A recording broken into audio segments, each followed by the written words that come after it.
Chapter 4 The Deserter and the Orphans. Keep your friends close, your enemies closer, and that one suspicious person you saw in town, make them your friend. Rushok, from Lies and Secrets by Cheshki of Moria. Look it. I reached the Vix a few days after I left, and decided to stay in a village by the old border called Inna. I brought a black cloak to keep warm and hide, then began to eavesdrop on fragments of conversation around the nearby villages to find someone who wanted to overthrow their invaders. Unfortunately, I did not have much experience eavesdropping and was conspicuous, so almost everyone ran away when they saw me. Once I heard a low conversation in a language I did not recognize, but given that they were likely Vixic, I assumed this was the tongue they used.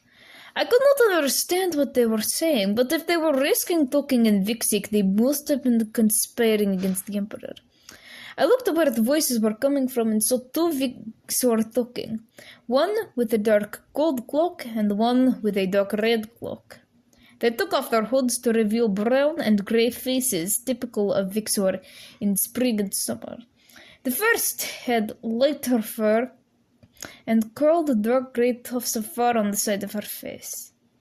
A black brimless hat I had often seen worn by Vixic soldiers and women sat atop her head. The other had darker, shorter fur and dark blue eyes, and a brimmed hat typically worn by Vixic men. The girl had broader shoulders and a thicker build. She stood more confidently and had a friendlier, rounder, and more open face. She looked like she would have a good smile, but she was not smiling now. Whatever they were talking about, it was serious. By contrast, the boy was thinner and slighter. He looked like he was trying to become invisible, with his shoulders hunched and his arms crossed, and he was seemingly trying to hide behind his hat. He was glancing around suspiciously, as if he thought there were enemies everywhere. To be fair, there probably were a lot. Is this a good idea? I think I want their help, but what if I ruin it like I always do? When have I ever not messed up? I did not help that fairy after the fire. It was never a good son. I never helped any of the Sylish or Lepusian-Sylish civilians. But I at least deserted evil. I did not stay with the army. I did not kill Queen Powatina or her daughter, or rain fire on Arachne's villages. I may have failed to do some good things, but I have also failed to do bad ones. This could be the start of doing more good things, and joining more good people. At least I hope they are, I thought. My heart pounded as I stepped into view. I could scarcely get the word out before the Vixic girl reached into her cloak and pulled out a wooden sword. "What are you here for?" Both her weapon and her voice shook, and based on how she gripped the handle, she was obviously an amateur. I would likely be able to beat her very easily. Stop thinking like that. Were you talking about how much you do not like the Emperor? Vixic independent, perhaps? I guessed. Her eyes blazed. Puke, I messed up. Footnote. Puke is draconic for pancake. It is also a parent or child-friendly replacement for curse words. Who are you? Why were you listening? There was not just anger in her voice, but also fear. An emotion I had heard a lot and greatly wished to forget. I used to be in the military, but they believe we are on the wrong side to fight on. She laughed incredulously. You think that people burning villages and trying to murder said of the continent are evil? My eyes widened. We're doing that? Yes. Her voice was filled with bitterness and pain. It sounded like she knew this all too well. You didn't know? I shook my head. No. You didn't ever think about what you were doing? What the precious Emperor was saying in all those speeches? He spelled out precious like rotten fish. Oh, not until recently. I just wanted friends or approval or... I choked on my parents' love. Why should we trust you? Bitterness still lingered in her voice, but it had managed to soften just the tiniest bit. I frowned. But I just told you? She shook her head. You're lying! You must be! I promise I am not!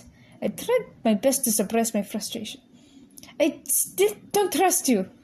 She sheathed her sword, and the pair ran off.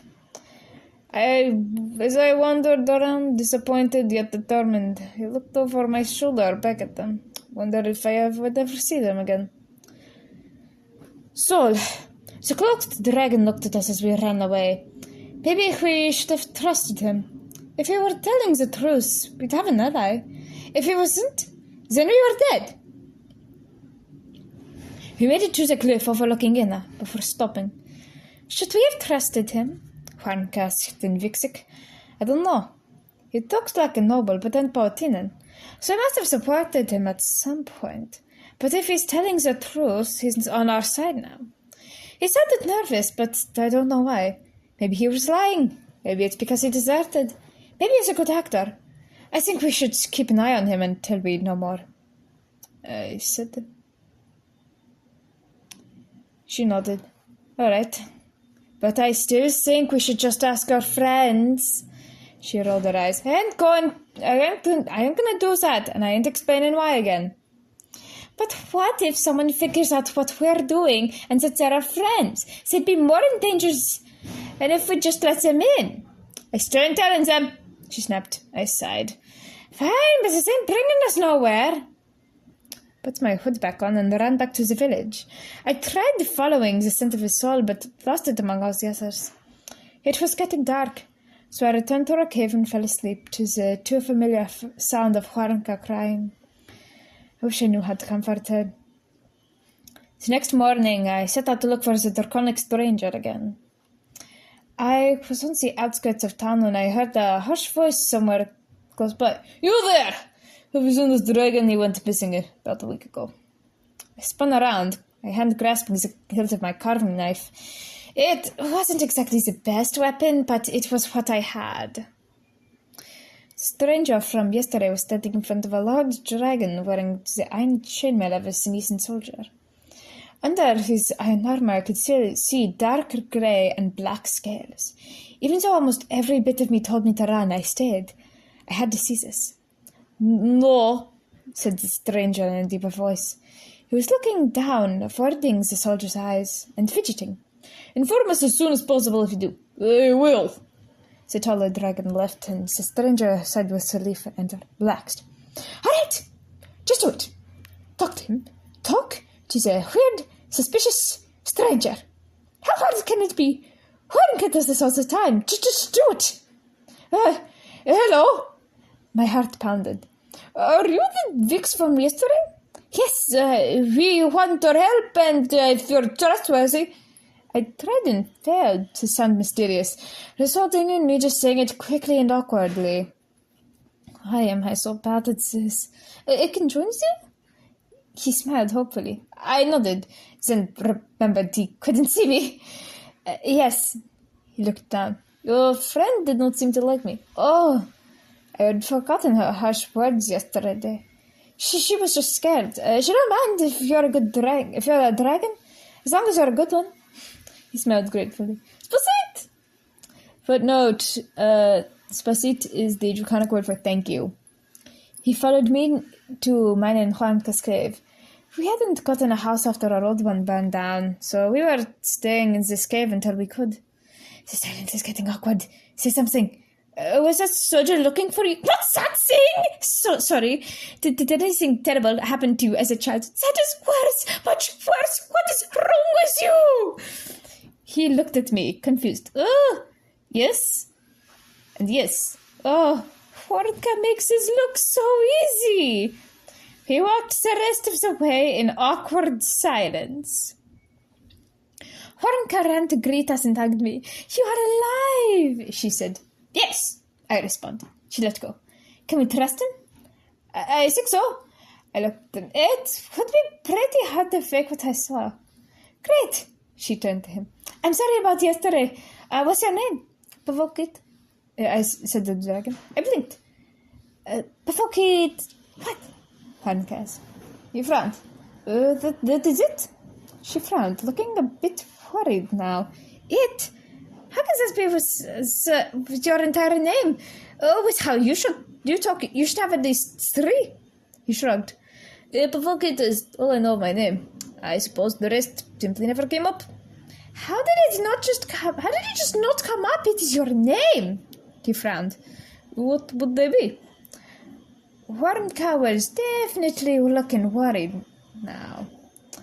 I felt similarly. The nobles, they've got three names, given names, a patronymic, a matronymic, and their house name. How did you know this? He shrugged.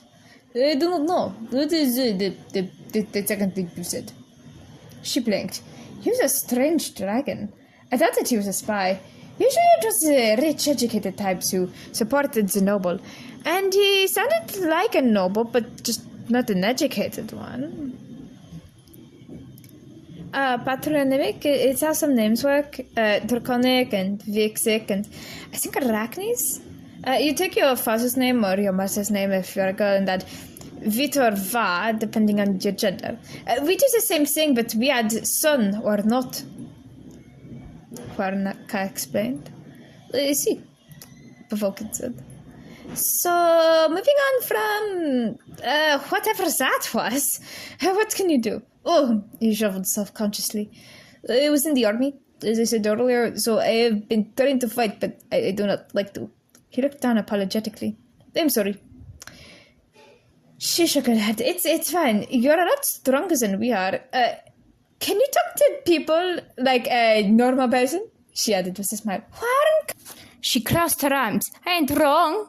Well, I don't leave shattered hearts and lives behind me. She pointed at me accusingly, her voice rising to a shriek. You said you weren't going to talk about that.